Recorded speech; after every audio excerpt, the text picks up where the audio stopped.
Good morning, everyone. Today we are going to discuss World Trade Organization, that is WTO. It came into force on January 1, 1995, and at present there are 151 countries are members of WTO.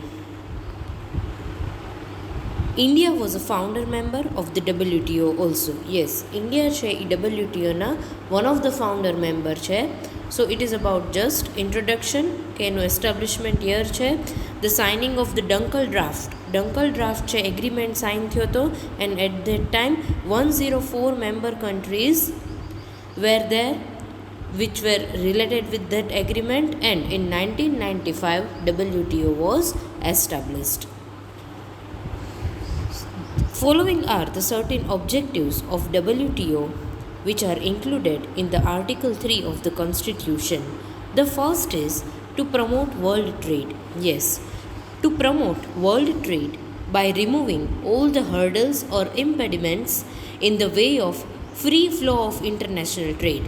That is, international trading માં free international trading માં જેટલા પણ hurdles હોય એ બધાને remove કરવા, so that world trade can be more encouraged and promoted.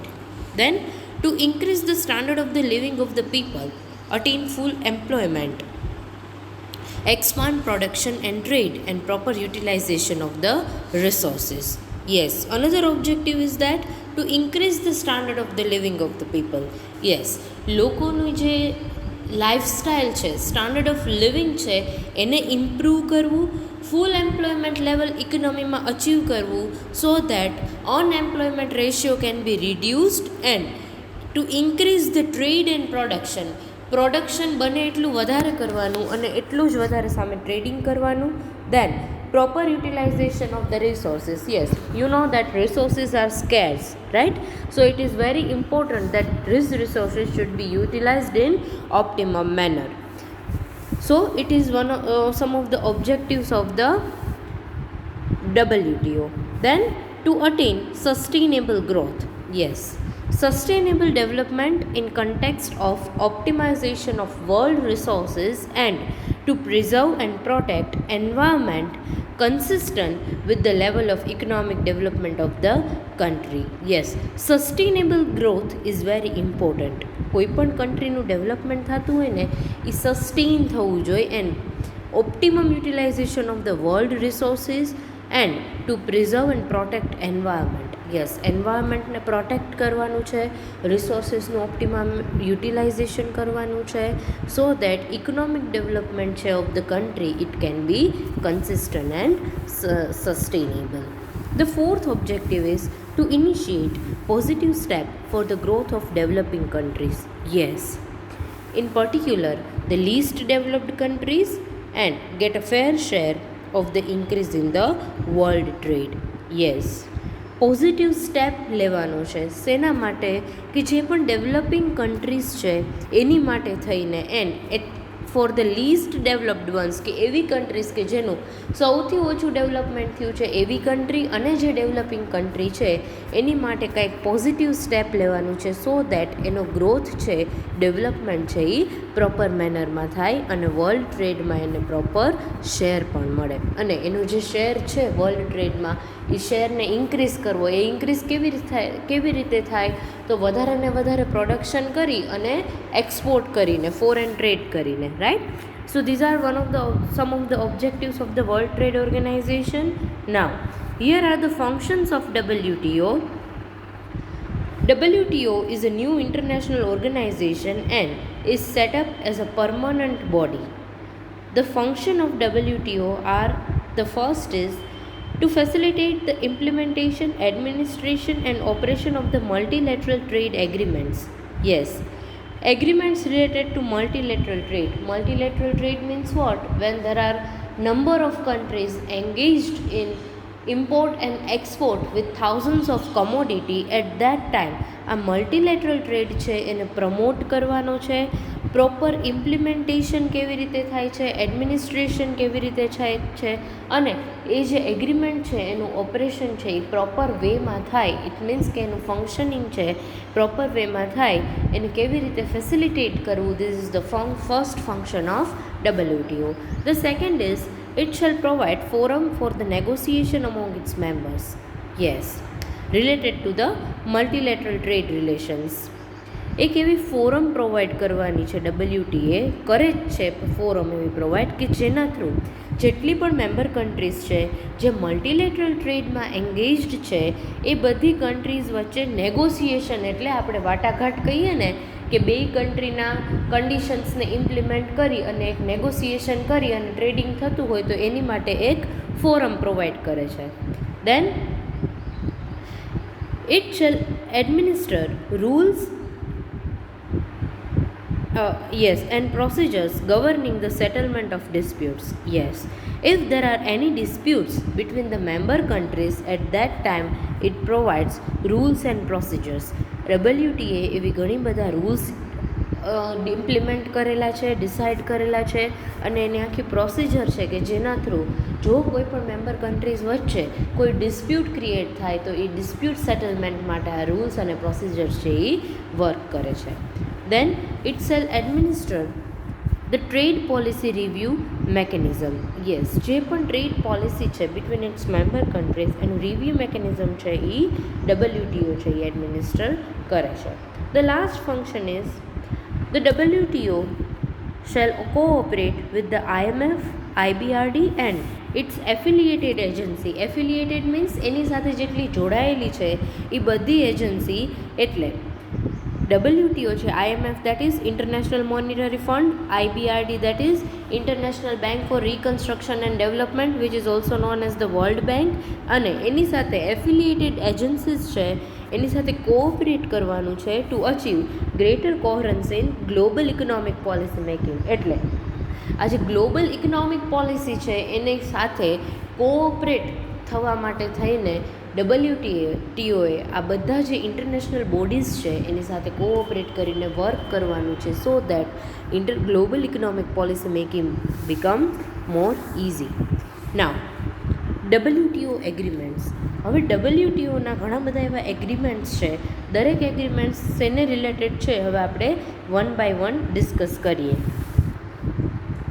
The WTO agreements as incorporated in the Dunkel draft are as follows. મેં તમને કીધું કે જે ડંકલ ડ્રાફ્ટને સાઇન કરી અને એક આ સ્ટાર્ટ થયું હતું, it paved the way for setting up of the world trade organization. તો આ ડંકલ ડ્રાફ્ટ સાથે કયા કયા એગ્રીમેન્ટ્સ ઇન્ક્લુડેડ હતા એ આપણે ડિસ્કસ કરીએ. The first is agreement on agriculture. Yes, this agreements provides a framework for the long term reforms of agricultural trade and domestic policies regarding it.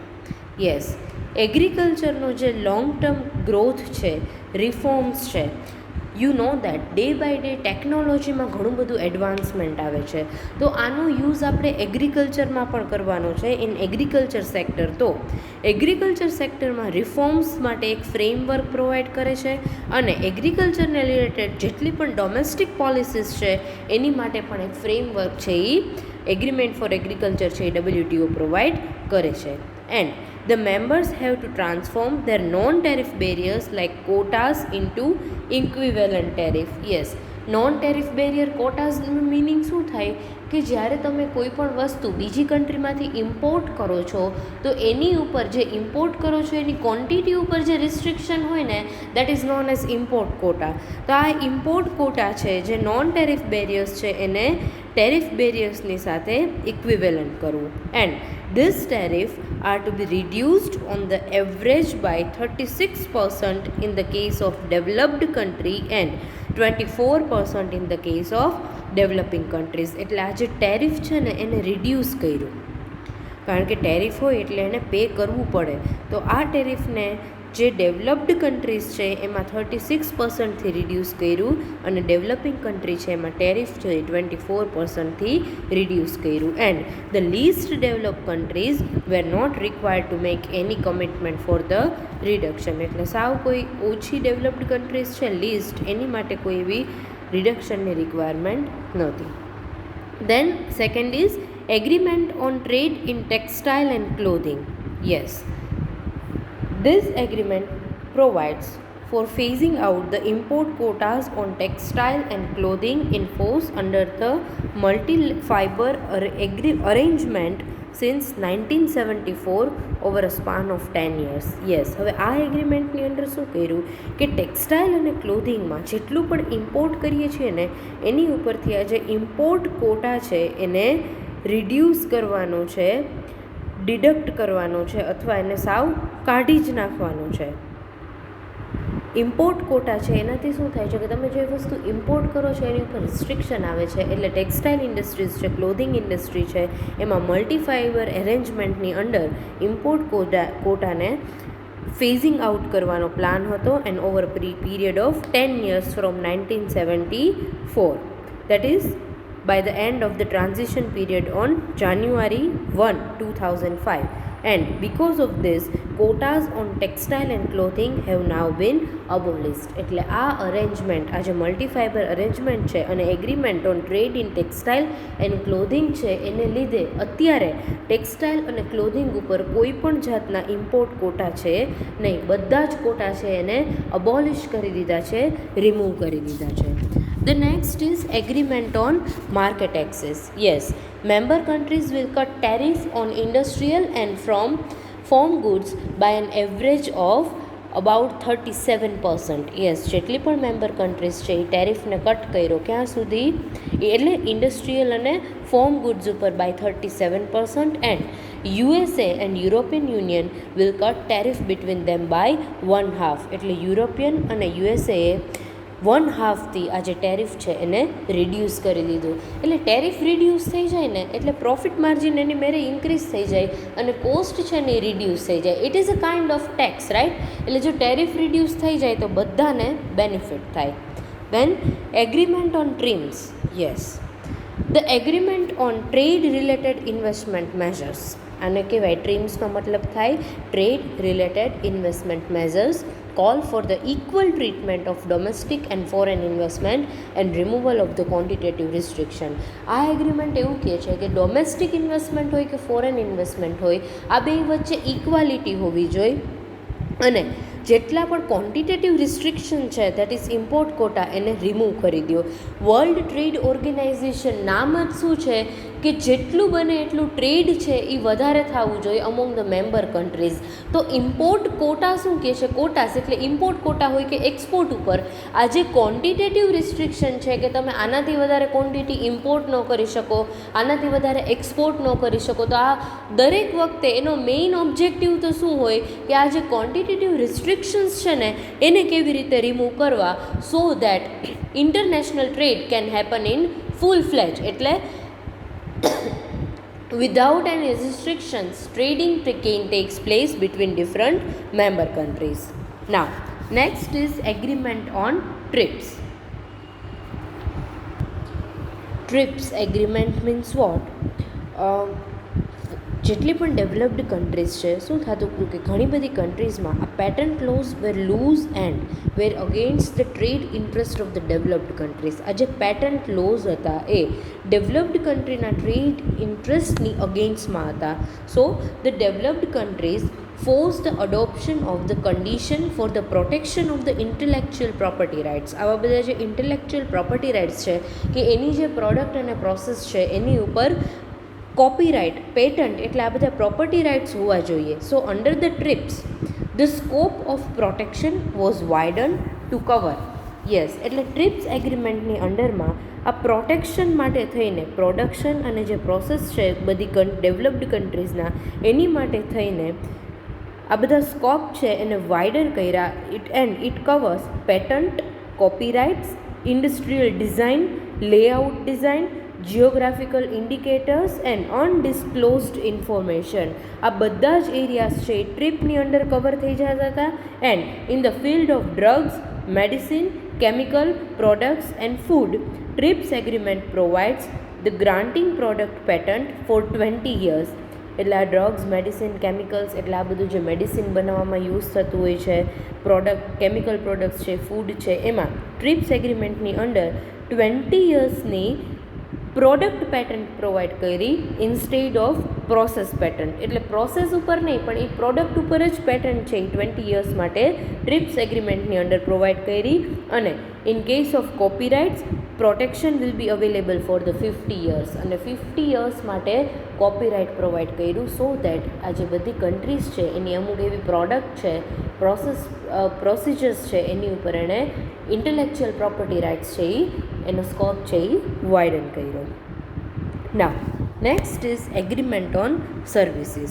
Yes, these agreements or the services like banking, travel, insurance and mobility of the labor, આ બધી services છે એમાં agreement on સર્વિસીસમાં include થાય છે. And it is also known as the general agreement on trade in services.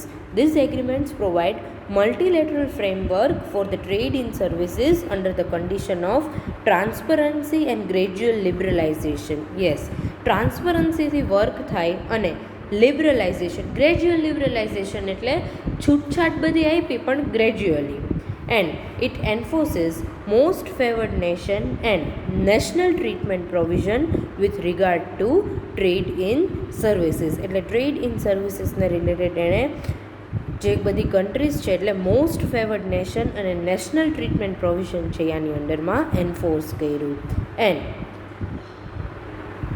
The provision requires that favor accorded to the member nation should also be granted to all other member nations and the later provision requires. એટલે આજે બે પ્રોવિઝનની વાત કરી. આ provision શું provide કરે છે કે જેટલા પણ મેમ્બર કન્ટ્રીઝ છે એને પ્રોપર એની ફેવરમાં વર્ક થાય અને બીજું ડોમેસ્ટિક કંપનીઝને જેટલી પણ ફેવર્સ મળે છે એટલી જ ફેવર્સ છે એ ફોરેન કંપનીને પણ મળવી જોઈએ. એટલે આપણી કન્ટ્રીમાંથી ડોમેસ્ટિક પ્રોડક્શન માટે ડોમેસ્ટિક કંપનીઝને જેટલી ફેવર્સ મળે છે એટલા જ બેનિફિટ્સ છે એ ફોરેન કન્ટ્રીઝને પણ કંપનીઝને પણ મળવા જોઈએ.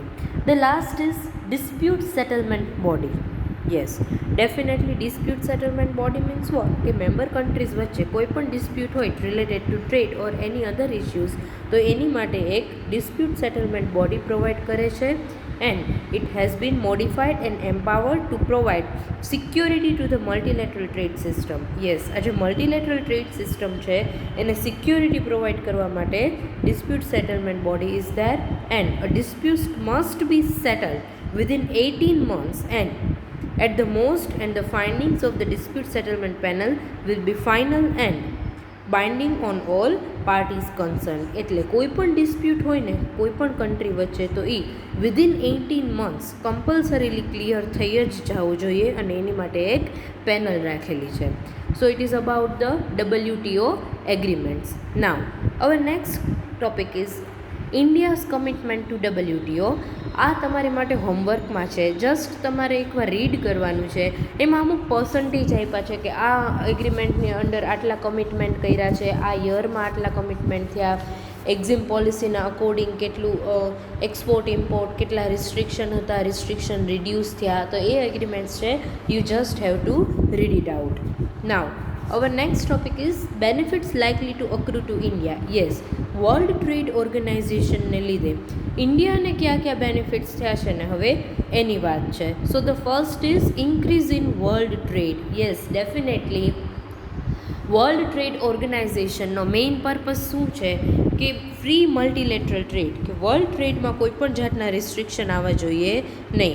સો world trade will increased by 213, that is 213 to 274 billion dollar annually, and the largest increases will be in the areas of clothing, that is 60%, agriculture, forestry and fishery products માં 20% and processed food and beverages માં 20%. આટલો increase થયો છે in the world trade. And India's potential export competitiveness lies in these product groups. Yes, ઇન્ડિયાનું export છે એ generally આ product ગ્રુપમાં થતો હોય છે.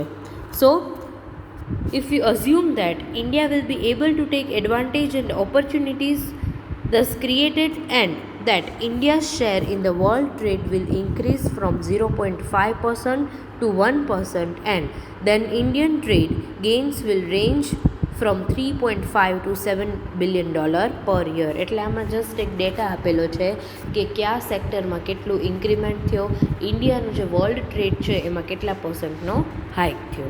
Next is as a result of the phasing out of multilateral arrangement, India will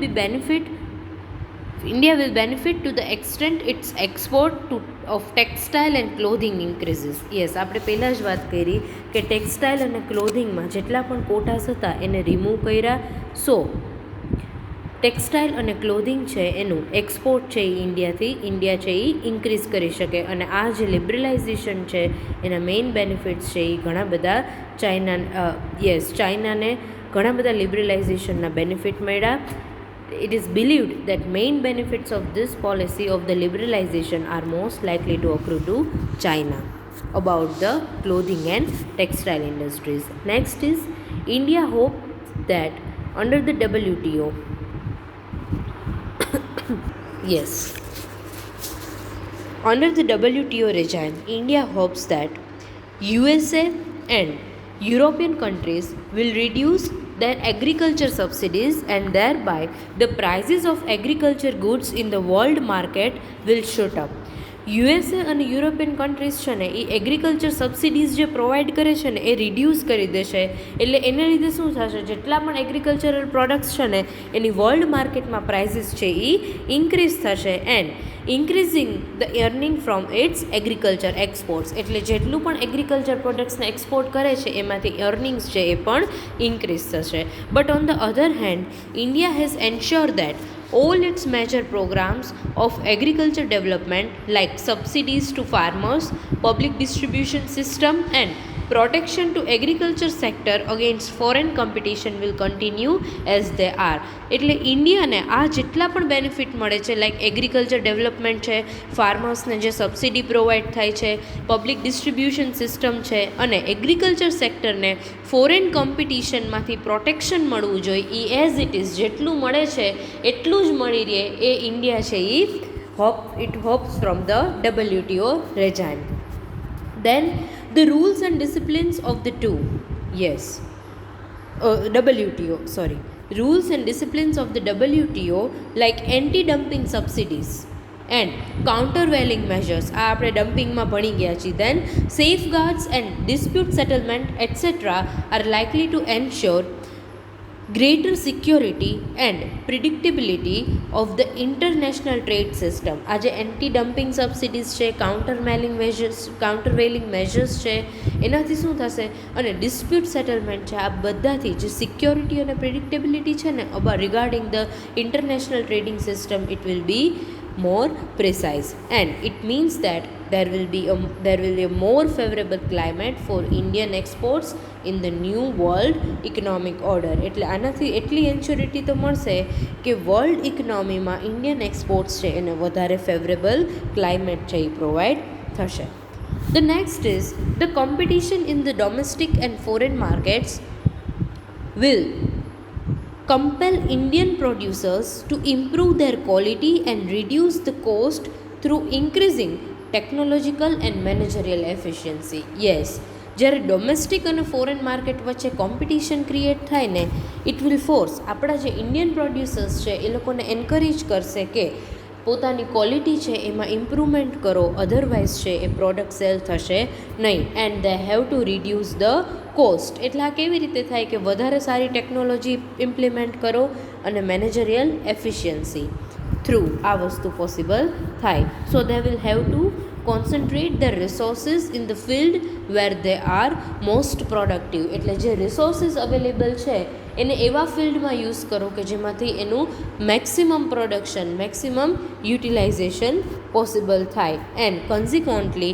output, employment and income will increase in India. Production increase થાય તો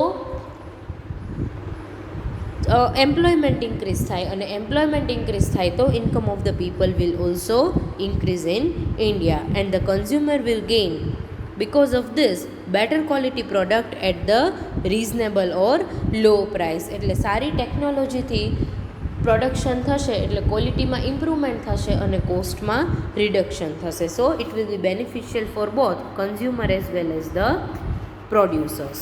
The next is technological progress. Yes, technological progress will gather momentum in India because of the easy availability of the foreign capital, foreign techniques, and foreign skills and know-how under the WTO regime. Yes, WTO regime છે એનો one of the objective બીજું શું છે કે જે technological progress છે એને લીધે ફોરેન કેપિટલ છે એ ઇઝીલી અવેલેબલ થઈ જાય અને જેટલી પણ ફોરેન ટેકનિક્સ અને સ્કિલ્સ અવેલેબલ છે એનો આપણે પ્રોપર યુટિલાઇઝેશન કરીએ so that trading can become more easy and we can also increase the multilateral trade.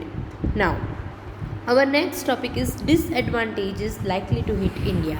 Yes, હવે WTOના ડિસએડવાન્ટેજીસ ક્યા ક્યા છે ઘણું બધું ડિટેલ્ડ એક્સપ્લેનેશન છે. આપણે થોડું બ્રીફમાં સમજીએ એટલે જેટલું રિક્વાયરમેન્ટ છે એટલું. Yes, basic agreements and amendments are more in favor of the developed countries, but you know that India is a developing country. એટલે એવું કહે છે કે WTOના જેટલા પણ એગ્રીમેન્ટ્સ છે, જેટલા એમેન્ડમેન્ટ્સ છે એના સૌથી વધારે બેનિફિટ્સ છે ને એ ડેવલપ્ડ કન્ટ્રીઝને થાય છે, ડેવલપિંગ કન્ટ્રીને નહીં. Just for example, every country is required to accept all the Uruguay round of agreements irrespective of its level of economic development. એટલે WTOના જેટલા પણ એગ્રીમેન્ટ્સ હતા ને એ બધા જ એગ્રીમેન્ટ દરેક કન્ટ્રીએ એક્સેપ્ટ કરવાના હતા. હવે કન્ટ્રીનું ઇકોનોમિક ડેવલપમેન્ટ કેટલું છે એ આમાં ક્યાંય કન્સિડર થયું નહીં. The developing countries were not given additional adjustment period to bring their trade regime in conformity with the agreements, while the trade regime of the developed countries were already very much in conformity with them. એટલે શું થયું કે આ બધા agreement સાથે set થવા માટે developing કન્ટ્રીઝને થોડા એડિશનલ ટાઈમ ડ્યુરેશનની રિક્વાયરમેન્ટ હતી, પણ ડેવલપ્ડ કન્ટ્રીઝ તો ઓલરેડી રેડી જ હતા એટલે એ લોકોને ઇમ્પ્લિમેન્ટ થઈ ગયું, પણ ડેવલપિંગ કન્ટ્રીઝને આવા કોઈ બેનિફિટ મળ્યા નહીં. And the dispute settlement mechanism of the WTO is also based in the favor of the developed countries and it was against the developing countries. એટલે જે dispute settlement જે mechanism છે ને એ developed countriesના ફેવરમાં વધારે અને developing countriesના againstમાં. So much that a weak complainant may prefer to remain silent rather than retaliate against a powerful developed countries. એટલે આમાં શું થાય કે જે વીક કન્ટ્રી છે ને એ ડેવલપ્ડ કન્ટ્રીઝની અગેન્સ્ટમાં જવા કરતાં સાયલન્ટ રહેવાનું વધારે પ્રિફર કરે, બિકોઝ એની પાસે એટલો પાવર નથી કે એની અગેન્સ્ટમાં જઈને ફાઇટ કરી શકે. The next is the agreements on TRIP work against India. Yes, આ જે ટ્રીપ્સ એગ્રીમેન્ટ છે એ ઇન્ડિયાની અગેન્સ્ટમાં વર્ક કરે છે. The patent act of India 1970 granted only process patent to drugs and medicines so that an Indian company could develop and patent its own process of manufacturing a drug even if it was protected under a product patent abroad. Yes, એટલે patent એક્ટમાં ઇન્ડિયાને only process patent grant થઈ in drugs and medicines. એટલે શું થયું કે Indian company છે એ પોતાની ઓન પ્રોસેસ છે એને ડેવલપ કરી શકે અને ડ્રગ્સના મેન્યુફેક્ચરમાં છે એને પ્રોટેક્શન છે એ વધારે મળી શકે. And because of that this result of this act were positive. Indian drugs companies could produce better quality drugs at low cost. એટલે આનાથી શું થયું કે ઇન્ડિયાને ડ્રગ્સ અને મેડિસિન્સમાં જે પેટર્ન પ્રોવાઈડ કરી એને લીધે લો કોસ્ટ ઉપર પ્રોડક્શન થતું હતું and it could raise their share in the domestic market and it could also increase their export to other countries. એટલે બીજી કન્ટ્રીને વધારે ને વધારે ડ્રગ્સ અને મેડિસિન્સ છે એ એક્સપોર્ટ કરી શકે. એટલે આ ડ્રગ્સ અને મેડિસિન્સ છે એ પોઝિટિવ મેનરમાં છે કે અમુક એવા ડિસીઝ હોય કે જેમાં આવા ડ્રગ્સનો યુઝ થતો હોય. But the introduction of the product patent from January 1st, 2005 means that now Indian drugs companies will not be allowed to produce drugs patent by multinational companies. Yes, એટલે હવે ઇન્ડિયન કંપનીઝને જે નવો પેટન્ટ એક્ટ આવ્યો એના through Indian companies છે drug company એ અલાઉ નહોતી drugs produce કરી શકે, બિકોઝ મલ્ટીનેશનલ કંપનીઝ છે એને એની પેટન્ટ મળી ગઈ હતી. And because of that the monopoly of the multinational companies in Indian drug market lead to high prices and shortages. એટલે આ જે મલ્ટીનેશનલ કંપનીઝ છે ને ઇન્ડિયામાં એની મોનોપોલી આવી ગઈ અને એને લીધે એના પ્રાઇસીસ છે એ ઇન્ક્રીઝ થઈ ગયા અને શોર્ટેજ ક્રિએટ થયું. Now, next, third point is TRIMS is also in favor of the foreign investors in developed countries. Yes, trade related investment measures નો જે એગ્રીમેન્ટ છે એ પણ it was in the protection of the interest of the foreign investors in developing countries, and its provisions will undermine any plan or strategy of self-sustained growth based on the technology and other resources available locally to the developing countries, and it also proved a drain on the foreign exchange reserves to these countries, adversely affecting their balance of payment positions. એટલે શું થયું કે આ જે trade related investment measures છે ને એ એગ્રીમેન્ટની under જે foreign countries છે એને વધારે બેનિફિટ મળ્યા અને ઇન્ડિયાનું જે રિઝર્વ છે એ બેલેન્સ ઓફ પેમેન્ટ એટલે એ જે રિઝર્વ્સ હતા એ બધા ડ્રેન આઉટ થઈ ગયા. ઇફ યુ રિમેમ્બર મેં તમને કીધું હતું કે બેલેન્સ ઓફ પેમેન્ટમાં ડેફિસિટ હોય ઇટ મીન્સ કે આપણે ઇમ્પોર્ટ વધારે કરીએ છીએ અને એક્સપોર્ટ ઓછું કરીએ છીએ, તો આ ડેફિસિટને ક્યારેક કન્ટ્રી છે એ પોતાના રિઝર્વ થ્રુ છે એ સેટ ઓફ કરતી હોય છે. તો એને લીધે ઇન્ડિયાનું જે રિઝર્વ છે એ યુઝ થઈ ગયું, યુટિલાઇઝ થઈ ગયું અને જે ડેવલપિંગ કન્ટ્રીઝ છે એનો ગ્રોથ છે એ ઓછો થઈ ગયો બિકોઝ જેટલા પણ લોકલી રિસોર્સિસ અવેલેબલ હતા ટેકનોલોજી એન્ડ રિસોર્સિસ એના બેઝડ ઉપર જ પ્રોડક્શન છે એ થતું હતું. The fourth is trade in services will be more beneficial to developed countries than developing countries like India. Yes, trade in services ની વાત કરી જે બેન્કિંગ ઇન્સ્યોરન્સ સર્વિસીસ છે તો આ બધા બેનિફિટ્સ છે એ ડેવલપ્ડ કન્ટ્રીઝને વધારે હતા અને ડેવલપિંગ કન્ટ્રીઝ લાઇક ઇન્ડિયા એને ઓછા બેનિફિટ મળતા હતા. The reason is that developed countries like USA, Japan, France, Netherlands account for the 60% share in the world trade in services. એટલે વર્લ્ડ ટ્રેડ છે ને જે સર્વિસ સેક્ટરમાં એનો 60% શેર છે ને આ બધી ડેવલપ્ડ કન્ટ્રી પાસે હશો. And there is a vast difference in the level of service like banking, insurance, telecommunication, shipping etc. between developed countries and developing countries. એટલે આ જેટલી પણ સર્વિસીસ છે ને એમાં ડેવલપિંગ અને ડેવલપ્ડ કન્ટ્રીઝની વચ્ચે આ બધી સર્વિસીસમાં there was a vast difference and because of that આનો બેનિફિટ છે એ ડેવલપિંગ કન્ટ્રીઝને ઓછો મળ્યો.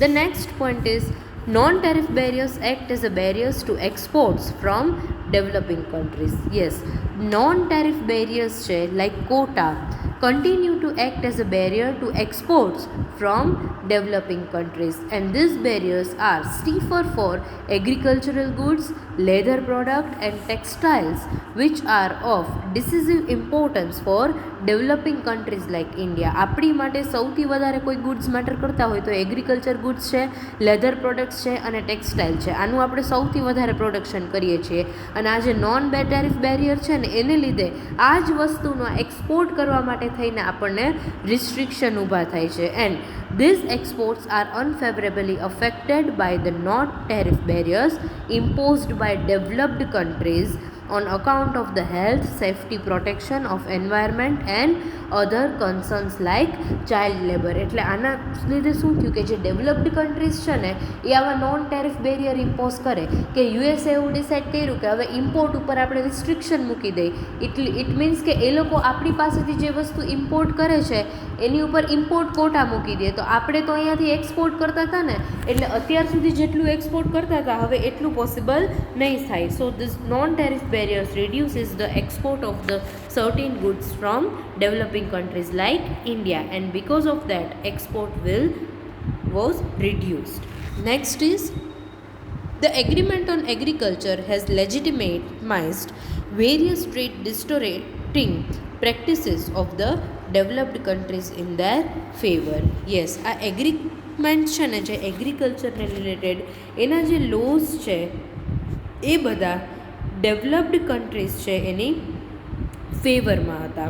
And for example 40 to 50% of the support two farmers in the USA and EU is in the form of green box and blue box subsidies and are thus exempted from the reduction commitments. એટલે આ બધી જે agreement related જે lose છે ને એ બધા developed કન્ટ્રીના ફેવરમાં હતા. એટલે કીધું ને કે આજે 40-50% સપોર્ટ છે ને યુએસએના ફાર્મરને, યુનાઇટેડ નેશન્સના ફાર્મરને, એટલે એ ગ્રીન બોક્સ અને બ્લુ બોક્સ સબસિડી એટલે એના હેડિંગમાં અંડર આપતા હતા, અને they are exempted from the reduction commitments, અને એમાં એ સબસિડીઝમાં કોઈ પણ રિડક્શન મળવાનું નહોતું. ઇટ મીન્સ કે એને જે સબસિડીઝ મળે છે ને ક્યારેય રિડ્યુસ નહીં થાય, એને એટલી ને એટલી સબસિડી છે એ થ્રુ આઉટ મળશે. So it was in favour of the developed countries. એમાં બીજા પણ ફિગર્સ આપ્યા છે કે કઈ સબસિડીમાં કેટલું ફેવર મળ્યું, એ જસ્ટ તમે રીડ કરી લેજો. Next is the WTO is trespassing the sovereignty of member countries. Yes, આમાં શું થતું હતું કે WTO has the power to enact international law on the matter that were under national jurisdiction so far. Thus, WTO is trespassing the sovereignty of the member countries. એટલે આમાં શું થતું હતું કે આ બધા મેમ્બર કન્ટ્રીઝ છે ને એના આ લોઝ એવી રીતે ઇન્ટરનેશનલ લોઝ છે એવી રીતે